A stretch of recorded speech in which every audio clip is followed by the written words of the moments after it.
दुनिया ने एक नए खतरे को उभरते देखा है। यह खुद को जिहाद कहता है, लेकिन इसका असली चेहरा आतंक का है। यह है तकफीरी आतंकवाद, एक खतरनाक विचारधारा जिसने दुनिया की शांति पर साया डाल दिया है। तकफीरवाद नफरत और हिंसा से पनपता है। यह दुनिया को मोमिन और काफिर में बांटना चाहता है। इस विचारधारा की जड़ें इस्लाम की गलत व्याख्या में हैं। तकफीरी मानते हैं कि सिर्फ वही तय कर सकते हैं कि कौन सच्चा मुसलमान है। जो उनके संकीर्ण नजरिए में फिट नहीं बैठता उसे वो मुर्तिद मान लेते हैं, और उनके विकृत तर्क के हिसाब से मुर्तिद को मौत की सजा मिलनी चाहिए। तकफीरी आतंकवाद धार्मिक उग्रवाद का अचानक विस्फोट नहीं है। ये विनाश का एक सोच समझकर बनाया गया हथियार है। ताकतवर ताकतें इस हिंसा को भड़काती और इस्तेमाल करती हैं ताकि वो अपने राजनीतिक लक्ष्य हासिल कर सके। वो कमजोर लोगों का फायदा उठाते हैं, उनके धर्म को तोड़ मरोड़ कर अपने बुरे मंसूबों के लिए इस्तेमाल करते हैं। तकफीरवाद का उदय एक वैश्विक चिंता का विषय है। यह न सिर्फ देशों की सुरक्षा के लिए खतरा है, बल्कि हमारी साझा मानवता के ताने बाने के लिए भी। हमें इस खतरे का डटकर मुकाबला करना होगा और इसकी असली सूरत सबके सामने लाना होगा। तकफीरी आतंकवाद के केंद्र में एक खतरनाक अकीदा है। यह अकीदा इस्लामी ग्रंथों और शिक्षाओं की तोड़ी मरोड़ी व्याख्या पर आधारित है। तकफीरी जिहाद और तकफीर जैसी इस्लामी अवधारणाओं की एक संकीर्ण और शाब्दिक समझ का सहारा लेते हैं। जिहाद अपने वास्तविक इस्लामी संदर्भ में बुराई के खिलाफ संघर्ष और आध्यात्मिक विकास की खोज को संदर्भित करता है। हालांकि तकफीरी इस अवधारणा को विकृत करते हैं। वे हिंसक और सैन्यवादी व्याख्या को बढ़ावा देते हैं। उनका दावा है कि गैर विश्वासियों के खिलाफ हिंसक जिहाद छेड़ना एक पवित्र कर्तव्य है। तकफीर इस्लामी न्याय शास्त्र में एक गंभीर आरोप है। यह किसी अन्य मुसलमान को धर्मत्यागी घोषित करने को संदर्भित करता है। यह एक ऐसा मामला है जिसके लिए गहन ज्ञान और सावधानी पूर्वक विचार की आवश्यकता होती है। हालांकि तकफीरी इस अवधारणा का लापरवाही से उपयोग करते हैं। वे उन मुसलमानों को आसानी से काफिर करार देते हैं जो उनसे असहमत होते हैं। इस प्रकार उनके खिलाफ हिंसा को वैध ठहराते हैं। तकफीरी अकीदा असहिष्णुता और घृणा के वातावरण को बढ़ावा देता है। ये समाजों के भीतर विभाजन पैदा करता है और सांप्रदायिक हिंसा को बढ़ावा देता है। ये इस्लामी शिक्षाओं का विकृतीकरण है और मुसलमानों और गैर मुसलमानों दोनों के लिए खतरा है। तकफीरी आतंकवाद कोई छोटा मोटा ऑपरेशन नहीं है। ये विनाश की एक अच्छी तरह से वित्त पोषित मशीन है। तकफीरी समूहों के खजाने में भारी मात्रा में पैसा जाता है, जिससे वे अपने घातक हमले कर पाते हैं। तकफीरी आतंकवाद के वित्त पोषण का एक प्राथमिक स्रोत राज्य प्रायोजन है। कुछ राज्य रणनीतिक हितों से प्रेरित होकर इन समूहों को वित्तीय और साजो सामान का समर्थन प्रदान करते हैं। वे अपने भू राजनीतिक एजेंडे को आगे बढ़ाने और अपने प्रतिद्वंद्वियों को अस्थिर करने के लिए तकफीरी छद्म का उपयोग करते हैं। वित्त पोषण का एक अन्य स्रोत निजी दान है। धनी व्यक्ति जो अक्सर चरमपंथी विचारधारा से प्रेरित होते हैं, तकफीरी संगठनों में महत्वपूर्ण धनराशि का योगदान करते हैं। इन दान को अक्सर धर्मार्थ योगदान के रूप में प्रच्छन्न किया जाता है, जिससे उन्हें ट्रैक करना और रोकना मुश्किल हो जाता है। अवैध हथियारों का व्यापार भी तकफीरी आतंकवाद के वित्त पोषण में भूमिका निभाता है। तकफीरी समूह जटिल तस्करी नेटवर्क के माध्यम से हथियार और गोला बारूद हासिल करते हैं। ये नेटवर्क सीमाओं के पार काम करते हैं, अंतर्राष्ट्रीय हथियार नियंत्रण तंत्र में खामियों का फायदा उठाते हैं। प्रचार तकफीरी आतंकवाद की जीवन रेखा है।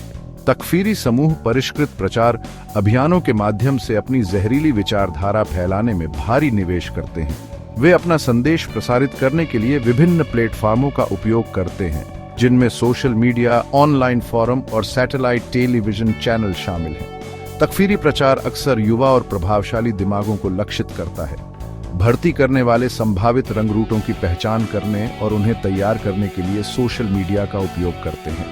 वे अलगाव, क्रोध और अन्याय की भावनाओं का फायदा उठाकर व्यक्तियों को अपने में फंसा लेते हैं। वे वास्तविकता का एक विकृत दृष्टिकोण प्रस्तुत करते हैं। तकफीरी समूहों को वीर मुक्तिदाता और इस्लाम के रक्षक के रूप में चित्रित करते हैं। तकफीरी प्रचार लक्षित समूहों के खिलाफ घृणा और हिंसा को भड़काने का भी प्रयास करता है। वे अपने दुश्मनों को राक्षसी बनाते हैं, उन्हें काफिर, उत्पीड़क और इस्लाम के दुश्मन के रूप में चित्रित करते हैं। वे दुश्मनी भड़काने और हिंसा को सही ठहराने के लिए झूठे आख्यान और षड्यंत्र के सिद्धांत फैलाते हैं। सेक्शन 5 निशाने पर भारत। भारत दशकों से तकफीरी आतंकवाद का एक प्रमुख निशाना रहा है। देश का विविधतापूर्ण और बहुलतावादी समाज, जिसमें एक महत्वपूर्ण मुस्लिम आबादी है, ने इसे तकफीरी समूहों के लिए एक लक्ष्य बना दिया है जो कलह और हिंसा बोना चाहते हैं। भारत में तकफीरी आतंकवाद के सबसे भयावह उदाहरणों में से एक 2001 में भारतीय संसद पर हमला था। 13 दिसंबर 2001 को आतंकवादियों के एक समूह ने नई दिल्ली में संसद भवन पर धावा बोल दिया। उन्होंने 9 लोगों को मार डाला और कई अन्य को घायल कर दिया। इस हमले ने पूरे देश में सदमे की लहर दौड़ा दी और भारत और पाकिस्तान को युद्ध के कगार पर ला खड़ा किया। एक और विनाशकारी हमला 2019 का पुलवामा हमला था। 14 फरवरी 2019 को एक आत्मघाती हमलावर ने जम्मू कश्मीर के पुलवामा जिले में भारतीय सुरक्षा बलों के एक काफिले में विस्फोटकों से लदे वाहन को टक्कर मार दी। इस हमले में 40 भारतीय अर्धसैनिक बल के जवान शहीद हो गए और दर्जनों अन्य घायल हो गए। सेक्शन 6 ईरान पर आतंक का साया। ईरान भी तकफीरी आतंकवाद का शिकार रहा है। देश का शिया बहुल होना इसे ISIS और अल-कायदा जैसे सुन्नी चरमपंथी समूहों का निशाना बनाता है, जो शियाओं को विधर्मी मानते हैं। 2019 में ईरान ने तकफीरी हमलों में वृद्धि देखी। भारत में पुलवामा हमले से एक दिन पहले 13 फरवरी 2019 को सिस्तान और बलूचिस्तान प्रांत में ईरान के इस्लामिक रेवोल्यूशनरी गार्ड कॉर्प्स या IRGC के सदस्यों को ले जा रही एक बस को एक आत्मघाती हमलावर ने निशाना बनाया। इस हमले में 27 IRGC कर्मी मारे गए और 13 अन्य घायल हो गए। ईरान को तकफीरी समूहों से आंतरिक खतरों का भी सामना करना पड़ा है। दक्षिण पूर्वी ईरान में सक्रिय एक सुन्नी आतंकवादी समूह झुंदल्लाह ने ईरानी सुरक्षा बलों और नागरिकों के खिलाफ कई हमले किए हैं। समूह का दावा है कि वह ईरान में सुन्नी अल्पसंख्यकों के अधिकारों के लिए लड़ रहा है, लेकिन उसकी रणनीति की व्यापक रूप से आतंकवादी कृत्यों के रूप में निंदा की गई है। सेक्शन 7 जवाबी कार्रवाई की गूंज। भारत और ईरान दोनों ने सैन्य कार्रवाई और कूटनीतिक प्रयासों के संयोजन से तकफीरी आतंकवाद का जवाब दिया है। जबकि दोनों देश आतंकवाद का मुकाबला करने की आवश्यकता को समझते हैं, उनके दृष्टिकोण उनके अद्वितीय भू राजनीतिक संदर्भों से आकार लिए हैं। भारत ने रणनीतिक संयम की नीति अपनाई है। 2001 के संसद हमले के बाद भारत ने पाकिस्तान के साथ लगी सीमा पर अपने सैनिकों को जुटाया। हालांकि भारत ने पूर्ण पैमाने पर सैन्य अभियान शुरू करने से परहेज किया। इसके बजाय इसने एक कूटनीतिक रणनीति अपनाई, पाकिस्तान को अंतर्राष्ट्रीय स्तर पर अलग थलग करने और पाकिस्तानी धरती से संचालित आतंकवादी समूहों के खिलाफ कार्रवाई का मामला बनाने की मांग की। दूसरी ओर ईरान तकफीरी आतंकवाद के प्रति अपनी प्रतिक्रिया में अधिक सक्रिय रहा है। 2019 के IRGC काफिले पर हमले के बाद ईरान ने पाकिस्तान में जैश-ए-मोहम्मद के ठिकानों पर हवाई हमले किए, जिसके बारे में उसने दावा किया था। ईरान ने सीरिया और इराक में तकफीरी समूहों से लड़ने वाले सहयोगियों को भी समर्थन प्रदान किया है। अपने अलग अलग दृष्टिकोणों के बावजूद भारत और ईरान दोनों आतंकवाद का मुकाबला करने के लिए अंतर्राष्ट्रीय सहयोग की आवश्यकता को समझते हैं। दोनों देशों ने आतंकवादी नेटवर्क को बाधित करने के लिए अधिक खुफिया जानकारी साझा करने और संयुक्त प्रयासों का आह्वान किया है। सेक्शन 8 एक सोचा समझा हथियार। तकफीरी आतंकवाद कोई बेतरतीब घटना नहीं है। यह विशिष्ट भू राजनीतिक उद्देश्यों को आगे बढ़ाने के लिए राज्य और गैर राज्य अभिनेताओं द्वारा तैनात एक रणनीतिक हथियार है। तकफीरी आतंकवाद के पीछे के इरादों को समझकर हम इस खतरे का बेहतर ढंग से मुकाबला कर सकते हैं। तकफीरी आतंकवाद का एक प्राथमिक उद्देश्य लक्षित देशों में कलह और अस्थिरता बोना है। हाई प्रोफाइल हमले करके तकफीरी समूहों का उद्देश्य भय और अविश्वास का माहौल बनाना है। वे सामाजिक सामंजस्य को कमजोर करने और राज्य संस्थानों को कमजोर करने की कोशिश करते हैं, जिससे मौजूदा मतभेदों का फायदा उठाना और अपने एजेंडे को आगे बढ़ाना आसान हो जाता है। तकफीरी आतंकवाद का इस्तेमाल शक्ति और प्रभाव दिखाने के लिए भी किया जाता है। आतंकवाद के राज्य प्रायोजक अपने प्रतिद्वंद्वियों पर दबाव बनाने और क्षेत्र में अपने हितों को आगे बढ़ाने के लिए तकफीरी छद्म का उपयोग करते हैं।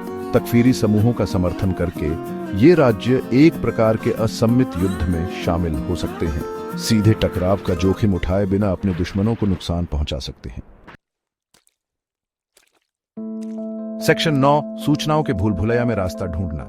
आज के डिजिटल युग में हम कई स्रोतों से जानकारी से घिरे हुए हैं। सच्चाई और झूठ में फर्क करना मुश्किल हो सकता है। यह तब और भी सच है जब तकफीरी आतंकवाद की बात आती है, क्योंकि प्रचार उसके एजेंडे को आगे बढ़ाने में महत्वपूर्ण भूमिका निभाता है। तकफीरी प्रचार का प्रभावी ढंग से मुकाबला करने के लिए हमें आलोचनात्मक सोच कौशल विकसित करना चाहिए और जानकारी के अधिक समझदार उपभोक्ता बनना चाहिए। हमें सनसनीखेज सुर्खियों और भावनात्मक अपीलों से सावधान रहना चाहिए। इसके बजाय हमें जानकारी के विश्वसनीय स्रोतों की तलाश करनी चाहिए और इसे ऑनलाइन साझा करने से पहले जानकारी की दोबारा जांच करनी चाहिए। हमें अपने स्वयं के पूर्वाग्रहों और पक्षपातों के बारे में भी पता होना चाहिए। तकफीरी प्रचार अक्सर अपने संदेश को बढ़ावा देने के लिए मौजूदा रूढ़ियों और पूर्वाग्रहों का फायदा उठाता है। अपनी पूर्व कल्पित धारणाओं के प्रति सचेत रहकर हम जानकारी के अपने विश्लेषण में अधिक वस्तुनिष्ठ हो सकते हैं और हेरफेर के प्रति कम संवेदनशील हो सकते हैं।